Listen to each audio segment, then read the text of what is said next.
Welcome to the Fantasy Football Hub YouTube channel. Today I'm joined by Holly Shan to have a look at Fantasy Football Hub's AI team, see how it got on last game week, and then have a look and preview game week 11 and see if it's got any transfers in mind. Holly, another decent week for the AI team last time out. 59 points it was in the end in game week 10, and a massive rank jump of almost 1 million places. Up to 1.7 million. Not too bad for this time of year. Yeah, exactly. It feels good to have another big jump in overall rank. We've been making quite a lot of progress in the last few weeks, so it's nice to see things are moving in the right direction. And I feel like it's ever since the AI has got that wider sample size that it's really managed to hone in on, the optimal moves to make each week and things like that. So, I mean, it could have been so much more if Flecken hadn't have had that late clean sheet Oh, wipeout. I think man. he was on for a double-digit haul there. But yeah, some nice returns all around. We brought in Johnson for Eze, who was ruled out with injury, so that transfer instantly paid off. Nice. Some recent transfers in Isak and Vardiol, both with goals as well, so can't complain with that. The whole Semenyo, Rodgers, who to start, who to bench, there wasn't a lot in it in the end. We did end up with points on the bench again, though, which was frustrating. Chris Wood continues to deliver. We knew that things were looking a bit threadbare in defence. Obviously, Gabriel did start, but Robertson didn't. It looks like he's lost his place now. We've obviously got Greaves as well on the bench, who is still injured. So, yeah, that's probably looking like the weakest area of the squad at the moment. But yeah, overall, it's looking pretty good at the moment. We've still got Fabianski, who, is getting minutes, which is an interesting one to give us kind of a decision to make each week on which goalkeeper to start and which goalkeeper to bench. It's just frustrating that Haaland once again failed to deliver with the armband. That's 4 blanks in 5 since bringing him in on wildcard in game week 6. Yeah, it's a tough one. Did you sell Haaland last week in your team? No, I kept Haaland. I Okay. found another route to get Salah Right. in. But That's it. Yeah, exactly. That's what I'm trying to get at is like a lot of I think quite a few humans did the Haaland out move for Salah, but even though like this team got unlucky this week with a captaincy blanket, still had a very good week because of those recent transfers as you said. It's funny, like Guardiola, Johnson, Isak, I think they are all the most recent transfers in, are they? Or at least 3 out of 4, and they've all done really, really well, to be fair, since coming in. And well, now you're looking at it with Johnson and Isak in particular. Johnson next week got an unbelievable fixture, that could be great, and Isak's run is about to get pretty good as well. He's one of those that I wasn't going to get him in for the Arsenal game, but then like the AI said no. Look at the block. It's a good move. I didn't go there. I went for Jimenez instead. A different sort of player, of course. We're talking about value, but yeah, overall another very, very strong week. And let's then jump into next week and talk us through it. What are the main problems? Obviously, it is probably Robertson who's gonna I imagine be the one to make way. Who knows? yeah, and I guess we've been firefighting the last few weeks with injuries, and we're still in this situation. We've got Palmer flagged with injury, Yeah. Rodgers flagged, Greaves flagged, just the one free transfer again as well, 0.2 million in the bank. But yeah, Robertson, the biggest problem in the squad now. The AI doesn't want to be starting Fez every single week. So it's the recommendation now to move to Ray and Eight Nori. And this is interesting that I think a lot of humans have been thinking that if you're buying any defender in the game under 6, then Eight Nori is the way to go. And the AI obviously agrees with that as well. Yeah, it makes sense. Just we'll have a look at other budget defenders in a little bit when we go through the top players for every position, just to see if anyone else is close to him. But yeah, just looking at the difference in points now with Robertson, it's a shame because Robertson is one of those players like Chris Wood, to be fair, who the AI has been really hot on since the start of the season, since pre-season. Hasn't really worked out as well for Robertson, but then in a way you could argue that he has kind of got similar points to Trent, and that was always that discussion between those two. But yeah, now that his minutes aren't 100% secured, I feel like it probably is time for him to go. But yeah, Eight Nuri coming in, it kind of makes sense, right? It's, as you said, it's what a human would do. This is one of those weeks where the AI agrees, right? Yeah, and you look at Eight Nori's run of fixtures, you could easily play him in all of the next 7 games. We're probably expecting a suspension in there at some point because he is on 4 yellow cards. But it doesn't matter when you look at that run of fixtures. You just got to hope that you've got cover on your bench when he does eventually miss a week. Absolutely. Okay. Then I think the final thing to talk about for the team this week is captaincy. Palmer's one of those that I don't like. Unless he's out for ages, we're not gonna sell him. Oh, the team's not going to recommend selling him. I don't think. Just the fixtures are so good. Even after the Arsenal game, if you have to play Rodgers for 1 week, it's not the end of the world. But captaincy, it's got it on Haaland, and no one else really comes that close. If we're looking at all players, Haaland is second to Salah, but not by much.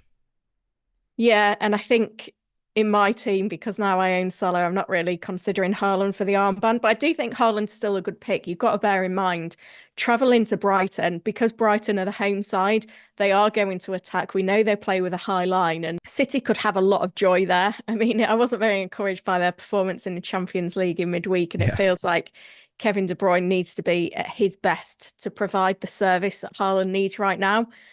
But I just feel like Brighton are the sort of team that could go and concede a load of goals on the day, and you'd expect Haaland to be the one finishing off those chances. So, yeah, don't be disheartened if you don't own Salah. That Haaland is still a very good captain pick.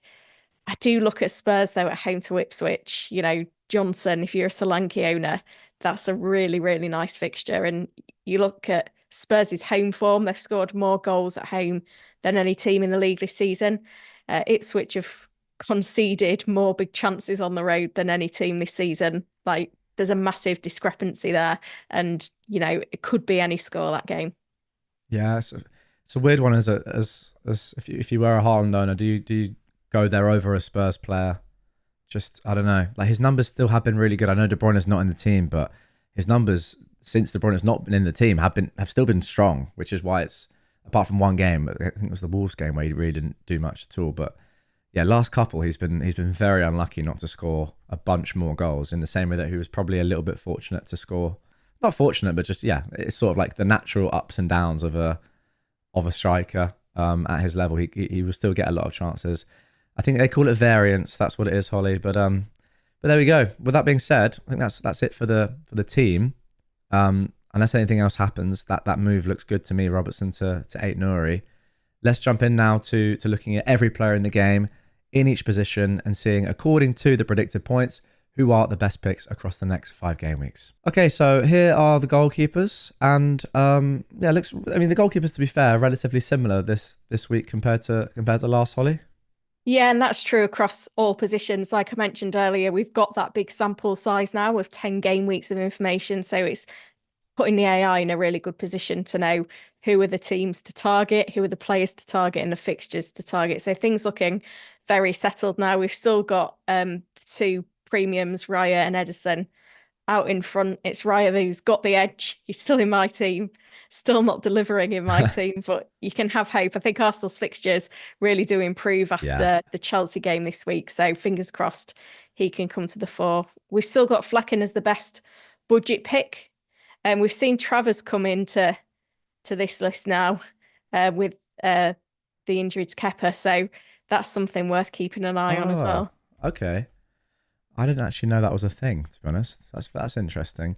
Yeah, the thing with Ryo, this as a non-owner, I'm actually very scared of him. I've been very lucky, I think, to sort of match him or get a few more points from Flecken. And yeah, Flecken was close to doing better in the last game, but I don't know. I feel like Fulham massively deserved to score at least one goal in that game. I can't be too disheartened by him losing that clean sheet. Although the second goal was the killer. The first goal would have been fine because he would have lost 4 to 5 points off. He still would have got about 8 points, but it was losing that next 4 points from the next goal as well, which was tough to take. However, yeah, Travers is one that I suppose it depends how long Kepa's out for. I probably wouldn't go there, but yeah, is he an option? Again, I think unless you're on a wild card, you're unlikely to make a goalkeeper transfer, and certainly not to bring one in who could lose his place in 5-6 game weeks time. That's fair enough. Let's move on to defenders. And yeah, similar here again, but I think the main point is just Ait Nouri still doing really well, and no one else really comes close to him at all in terms of price. Well, Dalot there actually is an interesting one. We're seeing United players doing a little bit better now, I think. Yeah, and we've got 2 United players in this top 10. We've also got all 4 Arsenal players back in this top 10, which is something that we've not been able to say for a few weeks. I sold Gabriel last week. That was my route to Salah. And now I'm Wow. thinking, do I need to get him back? Is Raya enough? Are we going to see consistent clean sheets from Arsenal come game week 12 onwards? Timber, an interesting one. He's gone right back up the rankings. But yeah, budget picks, Ain't Nori is certainly looking like the one. But if you want a slice of the Manchester United defence, there are options there to consider as well. I guess we've kind of got a few weeks of kind of uncertainty at United because we've got Yeah. another game under Van Nistelrooy before moving on. Yeah, this is the thing with me just having Gabriel. I'm thinking when it comes to game week 12, maybe you can swerve game week 12 a little bit just because Forest are very good. But it's just that fixture run is ridiculous. And I think in the same way that Arsenal were relatively fortunate to keep some clean sheets at the start of the season, I'm thinking of that Villa one in particular.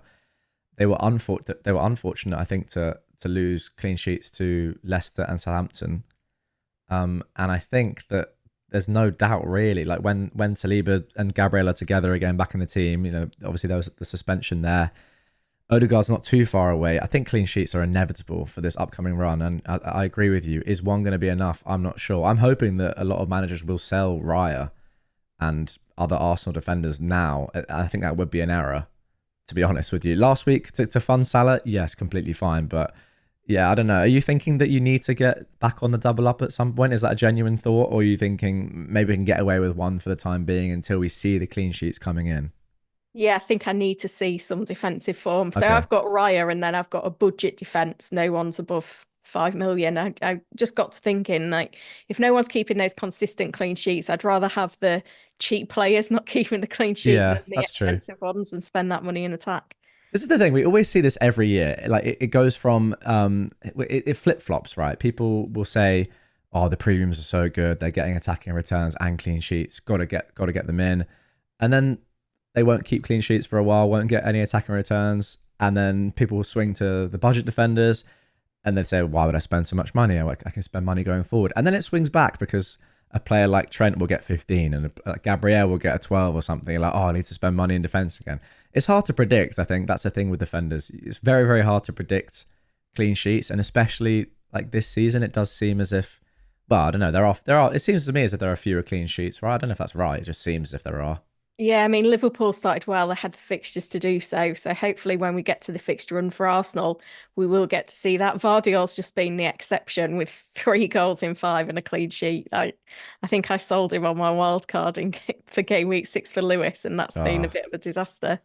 that's tough. That really is tough. Okay, let's move on to midfielders. This is I'm just looking at this for the first time here, and to be honest, one thing that I really like is as a Semenyo owner that he is in the top 10 here. That fills me with pride actually because I love that man, and I think he's such a silky player. I think he's just such like a street baller. I really enjoy watching him play. So to have him in my team and then see him here is good. I mean, that's an average of 5 points per game he's predicted across the next five. That's pretty strong.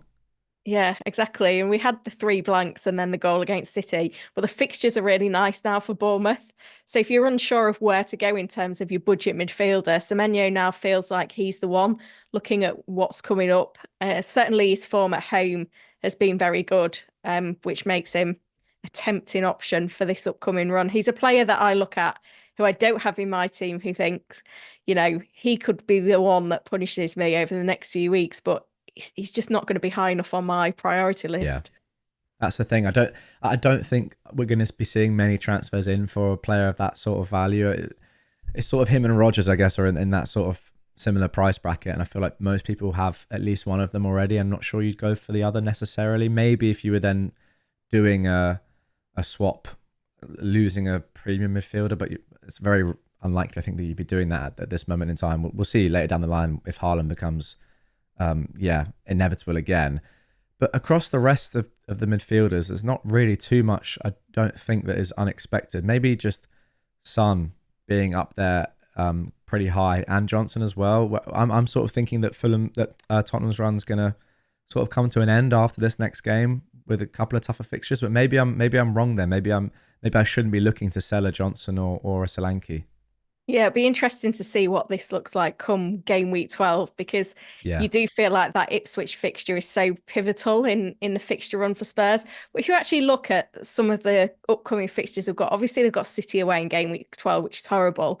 Then they've got Fulham at home in game week 13. Bournemouth away game week 14, Chelsea at home game week 15, and then Southampton away game week 16. Like, it's not the worst run of fixtures. I think certainly when you look at Spurs home form, like there's returns to get in those upcoming fixtures. But yeah, let's review it in another week. To be fair, I think if you've not got a Spurs attacker this week and you're really fearful of that Ipswich fixture, I think it's fine to bring one of them in. Maybe not Son just because of his price tag, but the others feel like there could be holds in this time because they've got the form and there's enough good fixtures there to go at. That's the point, I think. Yeah, exactly. I'm thinking, have you missed the opportunity to get a Spurs player and forget about the Ipswich fixture, whatever happens. It's not worth a transfer in to then transfer them out. But actually looking at the predicted points, it's suggesting that, you can bring them in and hold. And so I think I've said this in pretty much every video. Their home form is amazing for goals scored, shown again by the Villa game for another 4 goals. They've scored 3 goals in every home fixture this season in the league, apart from Arsenal in game week 4. It's very, very impressive. And looking at the upcoming fixtures, obviously Ipswich aside, we know that could be anything. Fulham at home, Chelsea at home, not the best defences, especially at the Tottenham Hotspur Stadium. No one predicted that result against Villa, did they? No, exactly. Not even at half time would you have predicted that result. No, very good point. Okay, and then the premium's sort of doing what you'd expect. Palmer's a little bit lower, got a little bit of a flag. I think that the main thing, as we always say in these videos, is Salah at 37.1. We'll see where he is compared to Haaland. But yeah, just a word on Palmer. Yeah, I think we had news today that he's not trained yet. Yeah. So this is obviously going to be important for the AI team, because once we've had Maresca's press conference, which is normally 1:00 on a Friday, we may have a clearer view on Palmer's availability, which could influence the transfers. But you look at Chelsea's run of fixtures beyond this weekend, and they're very good again. So you probably do want Palmer in your team anyway, especially because it's the international break next. Hopefully, if he does miss out, then he's rested in the break and he comes back fresh for game week 12. Okay, so Salah is at 37.1 predicted points and Haaland's at 39.4. I feel like Haaland's numbers are coming down. I don't think have we seen him below 40 this season? I don't think we have we? No, this could be the first time, I think. Wow, what's happened to him? But I mean, he's still 9 points clear of Isak in second place, so it's ridiculous. Can't be too complacent. I want to ask you about this actually, because this is something that was raised on Black Box by Mark and Az. I thought it was a great point actually that they made. A little bit counterintuitive, but they said that because of the new changes to the bonus system, a lot of cheaper strikers, or just strikers in general, are racking up bonus points when they get a goal or even a goal involvement, because they are likely to have shots on target. Yeah. And that gives you +2. So for that reason, is Haaland as much of a key player that you need to have in your team? Because if you don't have Haaland and you have a cheaper forward instead, they're actually doing better. The cheaper forwards are, as a whole, doing better than they were at this point last season. I think in part, well, a very big reason, that is what the guys at Black Box are saying, is due to the change in the bonus point system. So actually, are you better off spending more money in midfield, those premiums that we've just seen in the previous slide, compared to a Haaland, when Haaland isn't getting those extra bonus ahead of the other cheaper forwards like he was last year? What do you think about that? Yeah, potentially. I guess Haaland's explosivity is the thing that kind of set him apart in the past, and maybe that's not the case now. I do feel like if you don't own Haaland, it does feel like a reasonable compromise having Salah, Saka and Palmer in your midfield. I think the trouble for me now with my own team is that I've managed to fit Salah in with Palmer and Haaland. So now if I'm getting the funds out of Haaland, I'm only going to Saka, which isn't quite as attractive. We know that Haaland could very well then score 10 goals in the next 4 game weeks, and we wouldn't put an eyelid at that. That's just it's just what Haaland does. And you look at his ownership and it's quite scary to think go against him. Yeah, I feel like I'm certainly in this intermediate period where I'm thinking, well, I'm going to keep him, but I'm going to go against him with the armband. But maybe, another week down the line, we might be saying, go against him by selling him. Yeah. I think a lot could change. I'm hoping that kind of something happens between now and game week 12 that maybe takes one of the four big premiums out of the equation so that I don't have to make the decision. That is a really tough spot. I think not owning Haaland when there are other captaincy options does make it a little bit easier. However, it's obvious, but the by keeping him, you still at any moment can say, wow, he's in great form now. And he is the most explosive player in the league.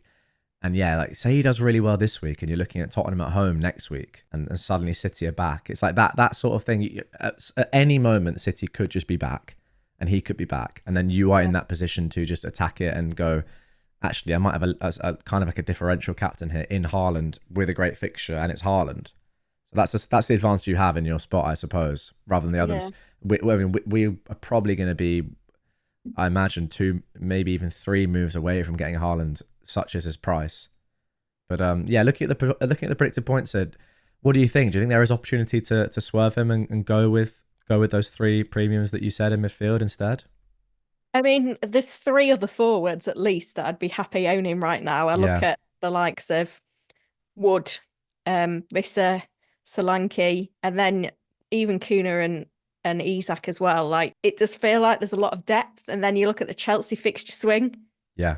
Do I want to be doubled up with Palmer and Jackson? You look at the Arsenal fixture swing come GameWeek 12. Do you want to be doubled up with Saka and Havertz? Like, there are so many options. Whereas I feel like at some point, certainly at the start of the season, I was struggling to choose 3 forwards and was wondering whether 3-4-3 was the formation. So I think that's the thing that makes it more tempting to go away from Haaland is you've kind of got like quite a nice choice of different options you could go for in your attack to go alongside the premiums in midfield. Yeah, absolutely agree. Yeah, that's a good point actually with formation, because I remember quite a few times last year I was playing 3-5-2 and people were bringing in sort of a dud 4.5 million forward that wasn't going to play. You wouldn't think of doing that this year. There are far too many options, I think.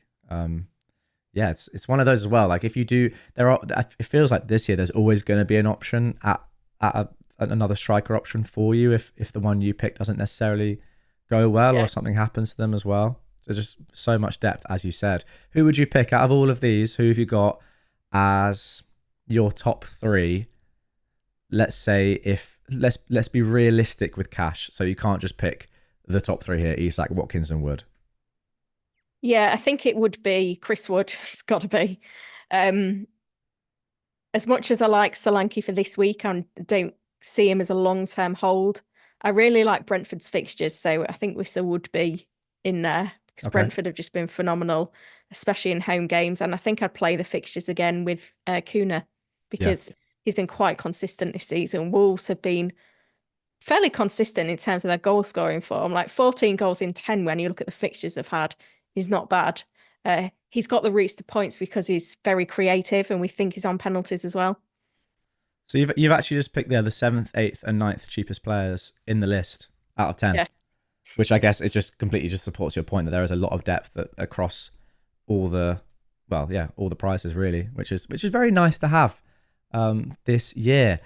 Okay, and that is obviously it for all the players. There we go. Thank you very much, Holly. I think that's everything. Have we missed anything?